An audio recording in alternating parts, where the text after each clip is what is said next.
Father, and to the Son, and to the Holy Spirit, both now and ever, and unto the ages of ages. Amen. Lord have mercy, Lord have mercy, Lord have mercy. Father, bless. Through the prayers of Holy Father, so Lord Jesus Christ, our God, have mercy upon us and save us.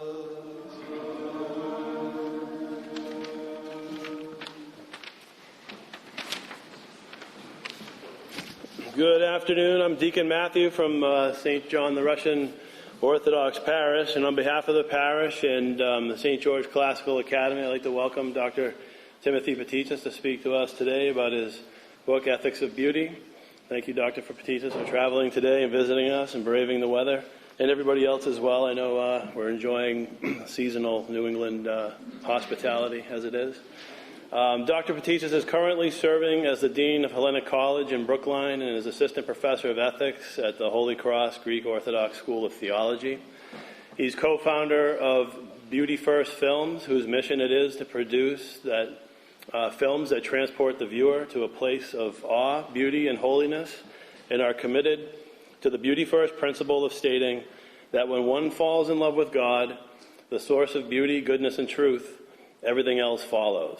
And you can find information regarding their first documentary-style film on beautyfirstfilms.com. And finally, the purpose of our gathering this afternoon, Dr. Patitsas has authored The Ethics of Beauty, which lays out a worldview in which beauty, goodness, and truth are recognized as indispensable elements of the best possible human life. As members of our parish, Dr. Patitsas are establishing the St. George Classical Academy, intentionally integrating beauty, goodness, and truth into our curriculum. We're hoping to hear of your experience integrating the Beauty First principle into your own teaching specifically, and maybe more broadly, the experience at Hellenic College, and generally into your own life as an Orthodox Christian. Thank you.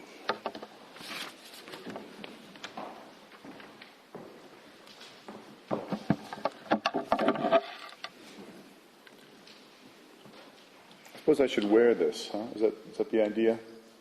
Yes. I didn't think of that. There we go. Let's see how these things work. Yeah, it's good. And then turning it on is okay. Let's see. Is it on now?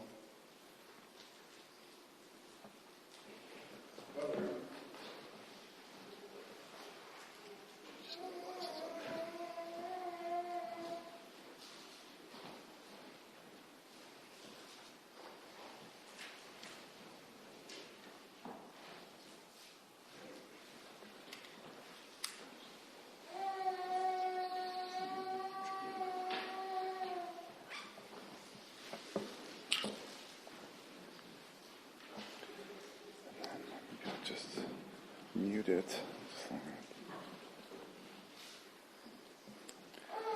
Okay, how is that working?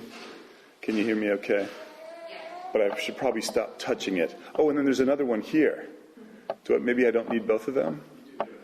Okay, so yeah, if it gets like reverb or something, just let me know. So thank you very much, Father Spiridon, for hosting me here at the parish, Father Deacon for introducing me, Dr. Juliana for bringing me here. It's a big blessing to be here. I don't recall having been at this parish before. It's really beautiful, and it's a joy to talk about beauty in a place that's beautiful. There's so many aspects of what we call a beauty first approach to life, to education. In the slide, I have a quote from Saint Dionysius the Areopagite. That was one of the things that set me on this path of describing life in beauty first terms and describing philosophy and theology through that language. Certainly, when I was a doctoral candidate many years ago at the Catholic University of America, one of my teachers presented to us the work of a theologian, Roman Catholic theologian named Hans Urs von Balthasar. He was very famous for, in the modern West, recovering the theology and the writings of St. Maximus the Confessor. He also thought that the three Socratic transcendentals of beauty, goodness, and truth should be arrayed in that particular order. I don't remember almost anything else about von Balthasar, so I can't blame him for the conclusions that I, 20 years later, dealt with it. For me, from the beginning, my interest in beauty has had to do with cognition, with how we know, how we understand the world, how we interpret the world, and our experience at all levels, emotional, spiritual, scientific, how these three Socratic transcendentals naturally unfold from beauty to goodness to truth when we try to know. Those of you who have seen my book, The Ethics of Beauty, will know that the first couple chapters and then on through, it's really concerned with a kind of false knowing, the false knowing that comes through traumatic experience. And in traumatic experience, this ancient threefold way of beauty, goodness, and truth is traced, but it's traced in dark relief. It's an experience of ugliness, concealing malice, and that leads us to believing a kind of lie about the world. But nevertheless, the sequence itself is still visible in trauma. And that's why it was in thinking about trauma and thinking about the work of a Boston area psychiatrist named Jonathan Shea, who wrote Achilles in Vietnam, and his prayers and tears, as they say, for trauma victims, especially combat trauma. His most famous book is called Achilles in Vietnam, that I got much more engaged than I ever had before with this question, the more life and death question of, what happens when our experience of beauty, goodness, truth goes awry. Those of you who have read the book or have heard of the book or seen me on a podcast before, last week we dropped another podcast with Jonathan Peugeot on the symbolic world. Will know that this is kind of the concern. Like, how do we get to a good approach to knowing and a good sturdy practice of it? So the story that I like to tell, and it's because it's true, is that all of this came back to me in importance in 2007 when I was teaching a course, a directed reading at Holy Cross, with a student from Romania who was actually a Pentecostal Christian, and we were reading Maximus the Confessor again, and Lars Thunberg's description in the big book, Microcosm and Mediator. And the question that came up in the statement that was made in the book is that from an early period, by the 4th century A.D., sort of what we might call the Greek-speaking East, or really the more Semitic East, was saying that in the spiritual life we must prioritize the sensual sins, whereas in the Latin-speaking or Western half of the Mediterranean, the thought was already, no, first guard against the intellectual sins. And the student brought this question to me, and I did not have an answer. I didn't know what that meant, but I certainly was disturbed that something that was an essential element of the patristic inheritance had been conveyed to me, let's say, in a way that I didn't notice, or maybe it hadn't been conveyed. And that led to that moment where I saw the 14-passenger van of students and the chaplain going to a monastery for the weekend, and as they were pulling out of the parking lot, I said, "Are there any empty seats?" And I went. I spent the weekend there. Bought a toothbrush and other essentials at Walmart on the way for the 2-night stay. And on the third day, asked the abbot this question about: is it the intellectual sins like pride that we ought to guard against first, or the sensual sins? I kind of have Warren Buffett in mind a little bit today, a lot, as I've been going over the notes for this talk, and thinking about his and Charlie Munger, his associate who just died last week, their approach to the very complex world of financial investing, and how they look for really simple proverbial insights that are always true, and that their aim is to be faithful to those simple, rough and ready insights through thick and thin. And when you hear them speak together, they sound like a couple of old farmers sitting on the front porch who have tried to boil life down to these proverbial insights and have understood through long experience that those are the crucial things, and you've got to stay faithful to them. And these proverbs, some of them they got from other investors back in the 1930s, and many of them they've worked out for themselves, and in discussion they have a kind of community of knowledge. And over time, they've refined and developed and added to these proverbs, but they know what they are.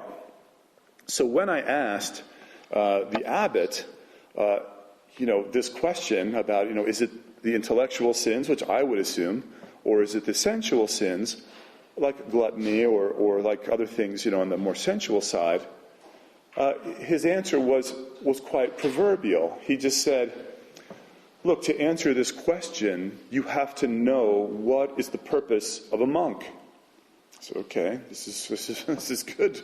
And he said also to me, this is the most important question I've been asked in many years. I said, okay, we're on to something here. And those are, very, very concrete things. None of the other junior faculty at my seminary knew how to answer this, but the monks are saying it's the center of everything they do, this distinction. So I was like, oh, that's not good. It's not good when the academy goes one way and the mystics are in another direction. So he said, the purpose of a monk is to place the mind in the heart and focus on the name of Christ. And do so consistently over the long haul, over the long period. And if you do so, then in so doing, you cut off self-love, bad self-love, not the good self-regard that we need to cultivate in our children and ourselves, but bad self-love. You have a kind of self-forgetting. You fall in love with God. And at that point, he said, all the passions, all the things, whether it's gluttony or pride or whatever else, is cut off at the root. So this is the rough and ready, proverbial, time-tested through the storms of life, thick and thin. We place the mind in the heart. We focus consistently on Christ. This cuts off all the passions at the root. And he said, as far as pride, he said, it is a passion like the others. Yes, it's the most developed of the passions, but it's not to be given a special significance. Just do your patient, ordinary, humble bumble work of sitting in your cell or sitting in church or wherever it is, daily life, mind in the heart, focused on the name of God. So it was a very revelatory experience for me to have that encounter and to feel like in meeting the abbot, I was talking to someone who was in the same spiritual stream as St. Maximus the Confessor in the 7th century, who also thought that the sensual sins are the primary thing, and back to the 4th century and beyond. Incidentally, what the abbot did to explain this, he says, what do we mean by sensuality? What we mean is when we're trying to pray, it's an image, sensual in that sense, an image that will come into our mind and distract us. Or it's that we physically get tired, or that we physically, have a memory that comes to us in the form of an image. That's what we mean by the sensual sins. Not that we denigrate the body, but that we patiently focus on this thing.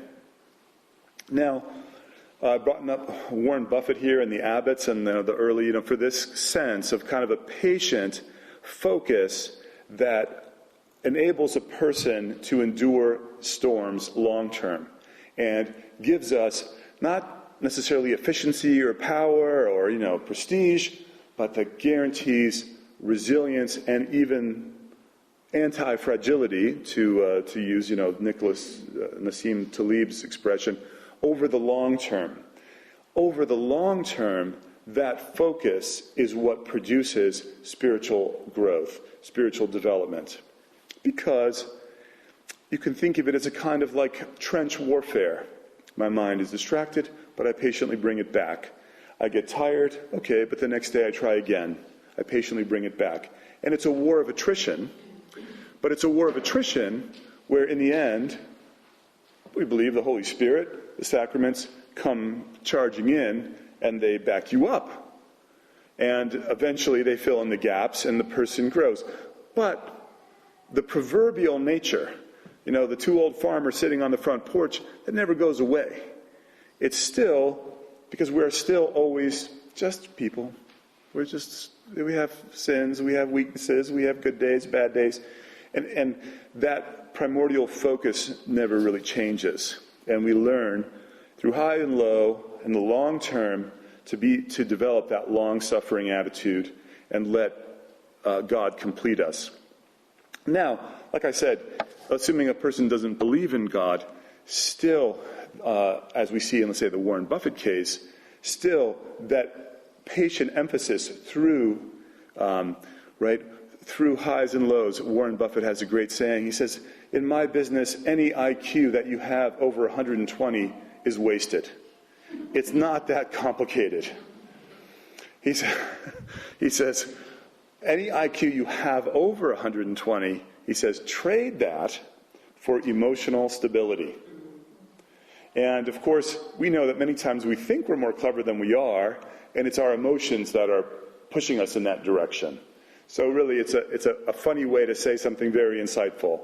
Trade that extra IQ for emotional stability, for a patient dedication to first principles. And in the case of the Orthodox monastic life or spiritual life, it's one thing. In, let's say, investing, it's another. Incidentally, in chapter 8 of the book, I do describe the beauty first approach to stock market investing and the goodness first approach and the truth first approach. So if your 401k is languishing, you can, ask your library to buy the book and check it out for free. So connected with this, I want to mention something else. A few years ago, the United States Marine Corps did a careful statistical analysis of candidates in the Marines for Special Forces training. In the old days, I don't think the Marines had Special Forces. Everyone was special. There were the Marines they were Special Forces. But anyway, that's where the money is and this and that in the last 30 years, 20 years. So they've got, MARSOC or whatever it's called. So they asked the question of, can we predict who will survive Special Forces selection? Who will survive this very elite, they're already an elite, just to join the Marines and then to survive the Marines, et cetera. So they had so many factors. They knew family of origin, they knew what state people grew up in, income of the parents. They had data on, bone density. They had 1,000 data that they had on not 1,000, but over 100 data points. And as they went through the data, they could not find any correlation at all. And some of these non-correlations are surprising. Like champion swimmers didn't do any better in Marine Corps Special Forces selection than people who, entered the Marine Corps not knowing how to swim. And Marine Corps life is already very, swim qual oriented. So you would think that that's very surprising. They did find, one factor that seemed to be the one thing that was, positively correlated. I mean, it was correlated, like you could definitely see this was a predictive thing, and it was predictive in a positive direction. It made you more likely to succeed. And that positive thing was young men who were good at surfing, whose surfing was there. And I, by the way, I don't think these results have ever been published. I happen to know because my nephew graduated from the Naval Academy in 2013, and he's now a major in the Marine Corps. He was part of the study. That's the only way I know it existed.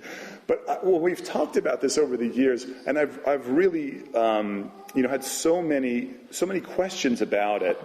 But really thinking, what is it? And sometimes I think maybe it's that surfers, are just, maybe they're just more acclimated to cold water or something like that, or who knows what it is.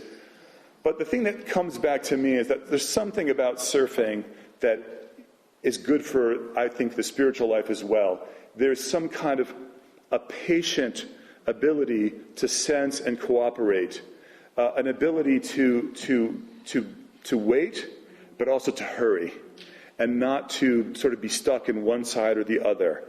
And I know in our spiritual life, one or the other. If we're waiting a long time and then a miracle comes, it's too late, God. I don't care anymore. So I've wondered about that. But two, I think it goes to this beauty first principle of some open eye to slight, subtle changes in our situation and an ability to react to them. Not only to receive them, but to cooperate and perhaps even, to seize them in an assertive way. So this thing has, been on my mind.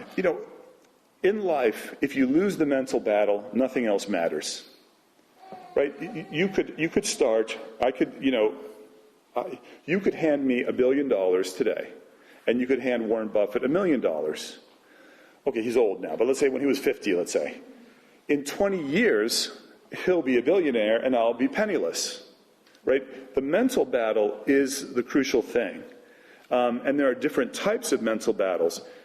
If I have a loving family and I'm surrounded by every good thing, but up here, I lose the mental battle every day and I'm giving into negativity, distrust, confusion, criticism, if I'm continually complaining, finding fault, if someone purposely comes along and begins to whisper negative things, let's say you're married and someone tells you negative things about your spouse, you start to believe that, right? You lose the mental battle, the rest of it will be, will fade away. And education, of course, is very concerned with this mental battle, and so is, in particular, the Beauty First Way. It's an insight about the mental battle.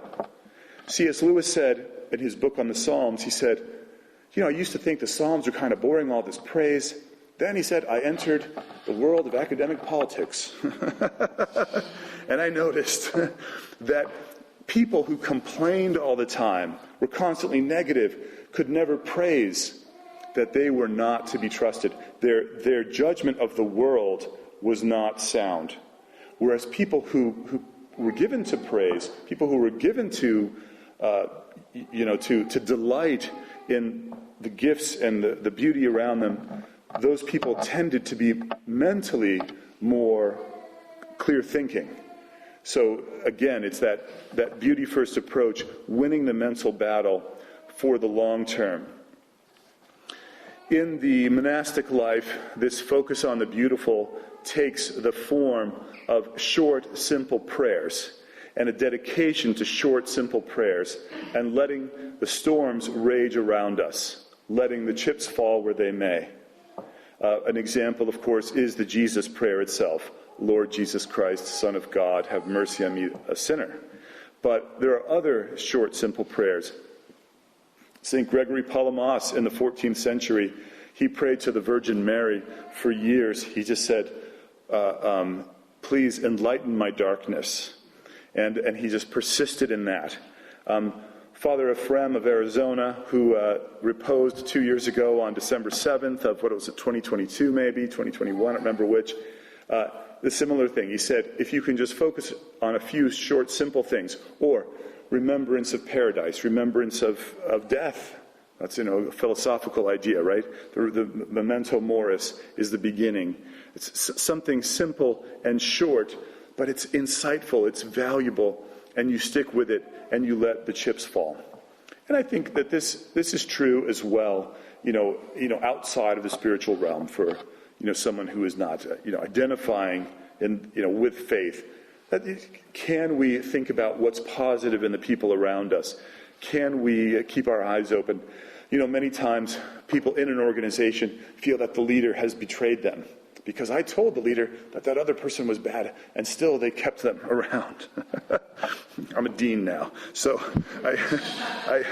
But the thing is, one of the things I learned when I lived in the monastery after my PhD, there was a very holy abbot, and he said, when you look around the community, he said, try now, ahead of time, before there's a conflict, Call to your mind something that each person here does well, or some talent they have that no one else has.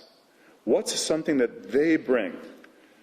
And if you focus on that beauty consistently, then when the misunderstandings that are inevitable or conflict, you're tired, they're tired, whatever, you'll be ready for it. Right? So anyone can do that. It's not a question of faith. So again and again, with that beauty first principle, in the design of companies, we have this Simon Sinek. He's not as big as he used to be on YouTube. But he's like, always the company has to start with the why. What is its telos? What is its end? What is that shining glory towards which it's aimed? Keep your focus. That too is the beauty first principle. Let me. Now, when we get to classical education, of course, beauty, goodness, truth has a different name, and that name is grammar, logic, rhetoric. And that old trivium is, key.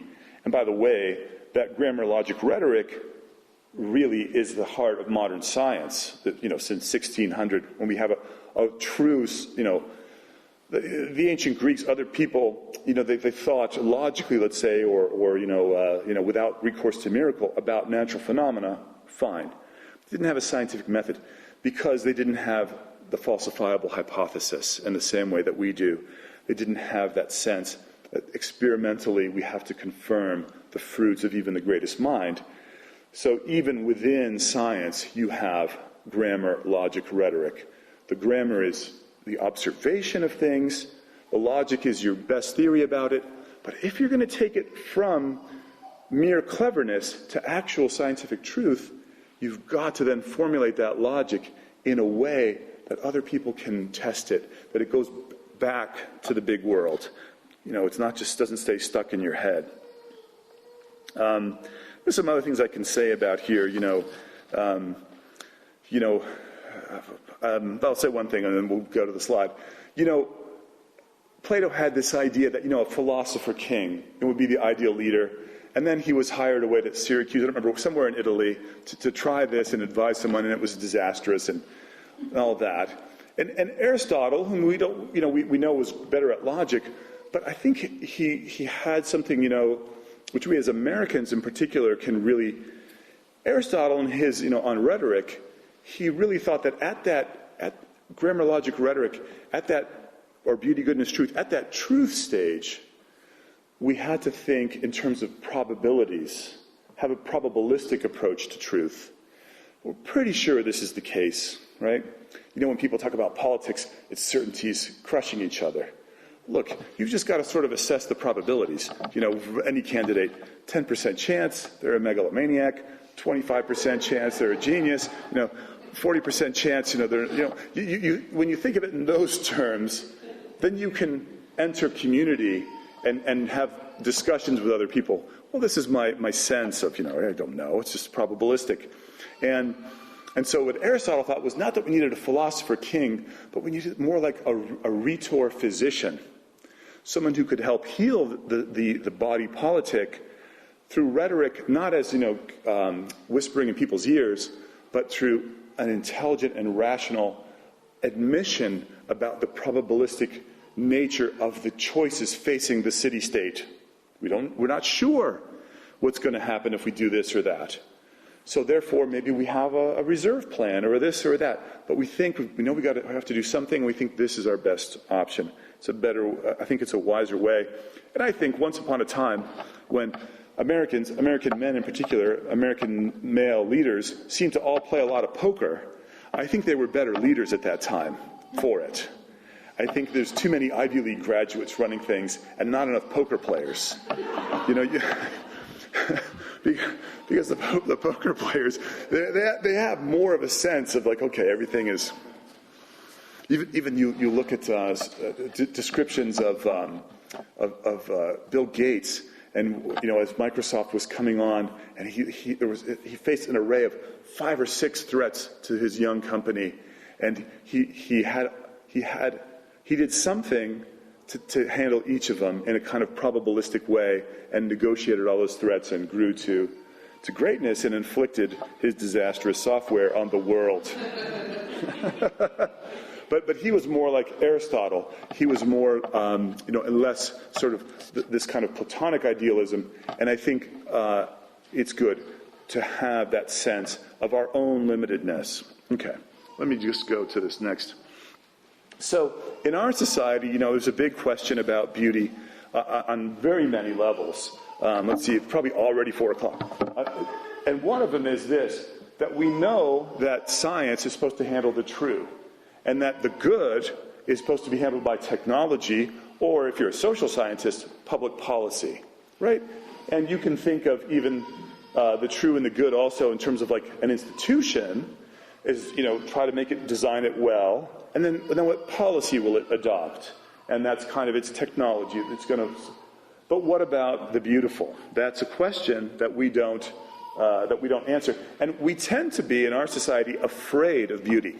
So when I talked about the 4th century and this preference for truth-first modes, really they're sort of goodness-first modes. They're logical modes because they're not beautifully probabilistic like Aristotle thought truth could, had to allow for, at least in the On Rhetoric, he said that.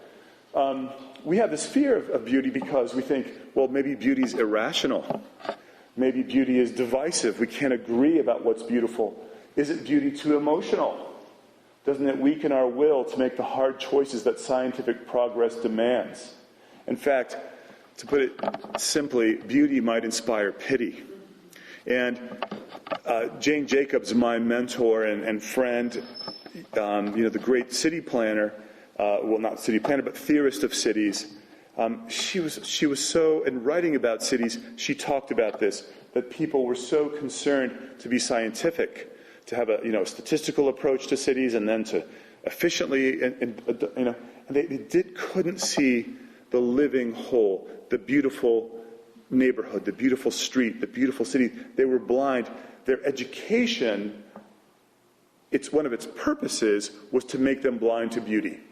And we think that outside of the classical world, we think that's the purpose of education. It's got to make you tough and scientific and rational. Pity gets in the way of doing the right thing. Of course, Tracy Kidder, he wrote Mountains Beyond Mountains that's a picture of Paul Farmer sitting there. He died 2 years ago, very sadly, at age 61. For many years, whenever I mention Paul Farmer, I'd say the greatest man in the history of Boston. Maybe not in the history, but certainly one of them. And as you may know his story, that he spent his whole life providing, going to, what's the word? Keep thy mind in hell and despair not. He founded hospitals offering a first world standard of care in the most underserved medically places in the world. Haiti, and not just Haiti, which is the poorest country in the Western Hemisphere, but the poorest region of the poorest country in the Western Hemisphere. That's where he spent his 20s and 30s.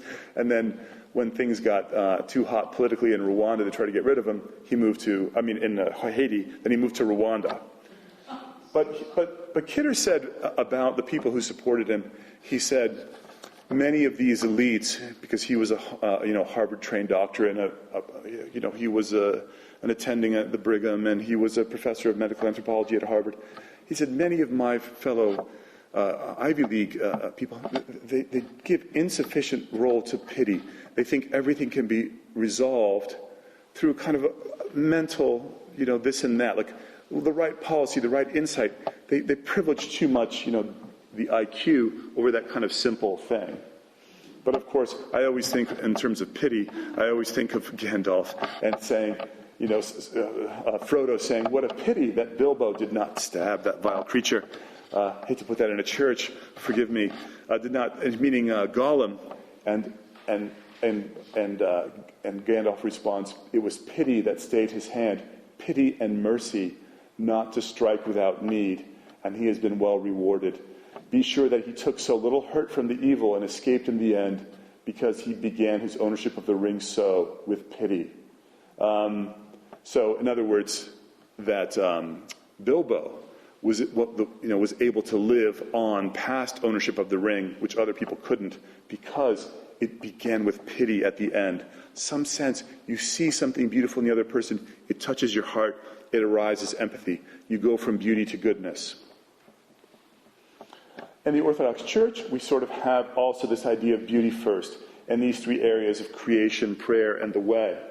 And let me focus first of all on creation. So here we have, this is that's in small type, that's St. Dionysius the Areopagite in the Divine Names, chapter 4, or book 4 of the Divine Names, which is a short thing. It's, can read that in a day. But he says, he speaks about the primordial beauty, the primordial shining forth of God's beauty. And he says, from this beauty comes the existence of everything, each being exhibiting its own way of beauty. For beauty is the cause of harmony or sympathy of community. Beauty unites all things and is the source of all things. One of my favorite books is the Don Camillo stories from Italy. Really absolute jewels of world literature. Simply written stories, so simply phrased. Of course, the originals are in Italian, but the English translations are perfect. And in one of the stories, all the men are gathered around in their love for their school teacher and how she brings harmony to them. She's very aged at that time. She dies and all that. For beauty is the cause of harmony, as I said. Beauty is the great creating cause which bestirs the world and holds all things in existence by the longing inside them to have beauty. And there it is, beauty in other words, ahead of all, as goal, as the beloved, as the cause toward which all things move. So it's not a vision of creation where causation is behind you, kicking you forward, but where your causation is in front of you, drawing you into existence. Since it is the longing for beauty which actually brings things into being. It is the longing for beauty which brings things into being, right? This is at the core of all this idea of beauty first, is this quote here. It is a model to which they then conform. Hence, from the one good and beautiful, the interrelationship of all things in accordance with capacity. Hence, the harmony and the love which are formed between them, but which do not obliterate identity. And hence, the innate togetherness of everything. And then, of course, in the 21st century, my favorite line is the final one. The intermingling of everything, the persistence of things, and then that beautiful word, the unceasing emergence of things. So we have this beautiful sense now of emergent order and how this bottom-up order. So this account of creation is very inspiring. I like it. It's kind of, but it also is very practical, as I said, in that example of the monastic. Place the mind and the heart and focus on the beautiful, Christ. And let order emerge, let it be drawn forth there. Let us leave behind the non-being, the chaos of self-love, the bad kind of self-love, and emerge into being through focus on the beautiful. And again, there are many, many ways. As I said, how many universities now recently have closed? They all, wherever the government money goes, follows, this disastrous managerial mentality, the mantra. It's happening in healthcare as we speak. It's been happening in higher ed. It happened in farming 50 years ago. It's still happening. And that horrible mantra, get big or get out. And the people saying it always, they have the degrees and they have the confidence and they have the this and the that, and they seem so rational. And in that emphasis on getting big or getting out, most people do in fact get out. And many, many local universities lost their focus, lost their vision on what they were all about. And in the process took on enormous debts, couldn't fight the trends of declining birth rates and demographics, and closed. My university is located in Brookline, Mass, on the border, half in Boston, half in Brooklyn, right on the border. Around us, no fewer than 5 schools have closed in the last 15 years. And these were good colleges. Some got bought out, and we used to say, Boston, the Athens of America, 65 colleges and universities, but this great sorting, this horrible, terrible sorting. And it's not anyone's fault, but we are bewitched. We lose our focus on the first principles. Too many people running universities thought that their IQs were higher than 120. And they needed to trade the extra IQ for emotional stability and a patient focus on, what. Now, some schools succeeded with get big or get out. Good luck. I don't care. But it's not the way to build civil society. We can't have everyone work for 6 big companies and still have a nation. We can't have everyone, attending, 12 mega churches in the Boston area and still have a life of faith. There has to be room for every scale, every fractal scale. And a focus on beauty in that case means a focus on your mission, on what inspires you, and humbly, calmly pursuing it. I already mentioned this whole thing, but I just wanted to add it because of the quote with St. Porphyrios. He said, he's a recent saint, and my brothers met him in the early 1980s, a saint in Greece, and he said once, "You don't become holy by fighting evil. Let evil be. Look towards Christ, and that will save you." In other words, it's again this idea. Don't fight all these storms. Don't punch at the wind. Focus on what is beautiful and good and true, and have a patient program for that, and let the rest of it kind of sort itself out. I know this. I want to tell a little story about St. Porphyrios, because my brother was 17, and he got in his mind, he had just heard about St. Porphyrios, that he was going to bring my papu, my grandfather, in Athens, to confession with St. Porphyrios. They didn't call him St. Porphyrios, it was just Elder Porphyrios. And so, it was the dumbest idea, because he had to get my papu, who couldn't wake up in the morning. He was a widower at that time. He had to get him, a 2-hour bus ride. I mean, my papu couldn't do that. He needed the bathroom frequently, all kinds of things. And my brother did it and then when he was 20 minutes away from the stop where the monastery was, it was a 20-minute walk up a hill to the monastery, and he suddenly occurred to him, I can't make it up the hill with my grandfather. What am I doing? And I'm like, Paul, didn't you think of that ahead of time? My brother's a priest now, and he is, was changed by that experience. But he didn't know what to do, but he kind of, it was too late to turn back. When he got off the bus stop with my grandfather, Elder Porphyrios walked out of the trees at that precise moment, and he signaled to my brother without a word, go away. And he locked arms with my grandfather, and he walked with him back into the forest. And 30 minutes later, they came back, and we'll never know what was said. And that was my grandfather's final confession. And a bus came and took them back to Athens, 2 hours. And my grandfather, for many months after that, he said he was truly a holy man. And my brother said, why? Papu, why do you say that? He knew all my illness. My Papu was obsessed with this. He was a bit of a hypochondriac.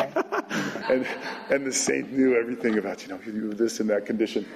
So it was, but that, made a big imprint on me when I was 14, and I heard of that story, that this was a person to focus on.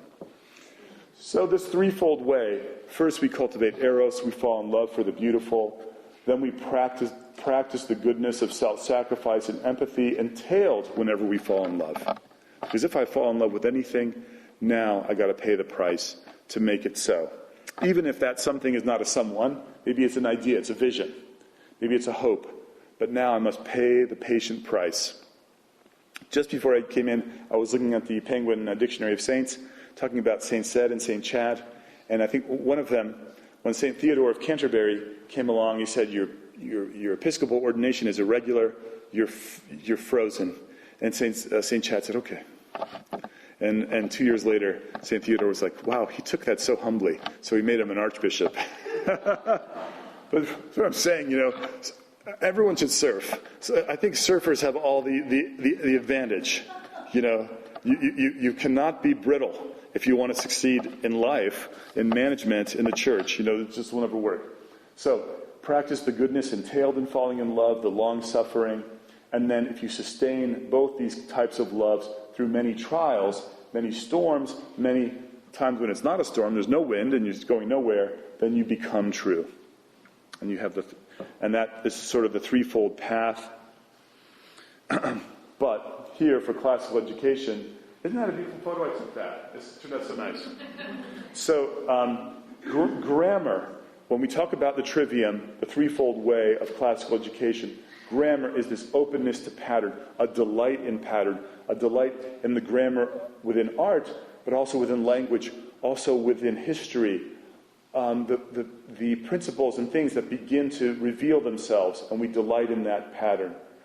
Logic follows the exercise of analysis, emphasizing why do I say logic is really goodness and not truth? Because I believe Aristotle. Truth is probabilistic. Logic is certain. And the thing about logic, though, is you want to build, if you're going to say you use it, an argument that is sound. It's like a little bit of mental technology. It's got to be effective at proving its point. And then finally, rhetoric, a return to greater integrity. From analysis back through, I want to know what other people think. What did you find? What were your results? In the church, we do this through tradition. But, in say in civil life, we do it through the courts. What does the panel say? Maybe we, the district court judge, the federal district court, we appeal, so it goes to the 3-judge panel and the circuit court. And if it's a big issue, then the big issue, then meet en banc. All 7, not just 3. And we move at rhetoric to this bigger and bigger sense, right? Checks and balances is another aspect of that. Truth at this is this communal thing. But at every stage, we learn to discern the deep reality of things, whether through purified feeling, and that's what we're aiming for in the grammar phase, purified feeling. In the church, we get that through asceticism, or through critical thinking. We've got to be able to think critically when that's what's called for. And then finally, the way of the deep, mature heart. And so much of the call to leadership, let's say, is the person who can take a punch for Jesus, or in one way or another can endure the slings and arrows of ups and downs of other people's opinion. I mean, not stoically, sometimes crying, because, it hurts us, and sometimes they're right, and we repent. That's my mentor. I wanted to throw her in here too, because I believe that in this classical path of grammar, logic, rhetoric, of beauty, goodness, love, of beauty, goodness, truth, that what we do find at every stage is that knowledge and love are connected. And the main emphasis of Jane Jacobs from the very beginning in 1961 and her The Death and Life of Great American Cities was that living systems cannot be understood unless we also love them. We cannot understand. You can almost put that as the epitaph of Jane Jacobs. We will never understand what we do not love. Right? So that's another aspect of classical education. But by beginning with beauty, we help. It's the easiest way to awaken that love, to overcome self-love, the bad kind. Now, I love the grammar logic, the grammar logic rhetoric here as the threefold way of beauty, goodness, truth. But as much as I loved it and wrote my book around it, last year, when I finally discovered Ian McGilchrist, the master and his emissary, then everything is done. Everything is complete for me. Because McGilchrist's argument is that the brain hemispheres are meant to operate in the same threefold way. He does not refer to the threefold way. He's just a neuroscientist. And he says that for most right-handed people, the right brain thinks in terms of wholes. Start with love. The left brain thinks in terms of dead parts. Hand things off to the left brain for analysis. But the key thing, he says, is then the left brain must hand it back for a renewed sense of the whole. And that's your beauty, goodness, truth. So if you feel like I'm just talking about fables and mythologies and, monks in the 4th century and whatever, okay. But I think a simpler way, probably if you are an atheist or something and you're listening to this, probably you'd be more safe to just say, oh, somehow those monks, it was all nonsense, but they figured out what was going on with the brain. Because I think no one has refuted McGilchrist and the 12 years that this book has been out, the 10 years. Only everything has confirmed it. And this view is this sense of right hemisphere, left hemisphere, back to right hemisphere, as three different phases of attention, really is the classical trivium. You know, some people say, such a thing as an old wives' tale. Hey, sometimes old wives were pretty smart. And, and things that have proverbial truths often conceal in themselves great, great, great insight. And grammar, logic, rhetoric, the trivium, conceals within itself the highest brain science of which were possible, and this hemispheric understanding of the brains. Incidentally, here's what's crucial for our purposes, and we're running out of time now, that's great. McGilchrist says that great civilizations start out with this proper balance between the hemispheres. But as they succeed, they get greedy, they get gluttonous, right? So again, it's that sensual things is where things go. And when they get greedy, they want more and more of the same. And they begin to collapse only to a left hemisphere approach to the world. And McGilchrist, his urgent plea, he's not religious at all.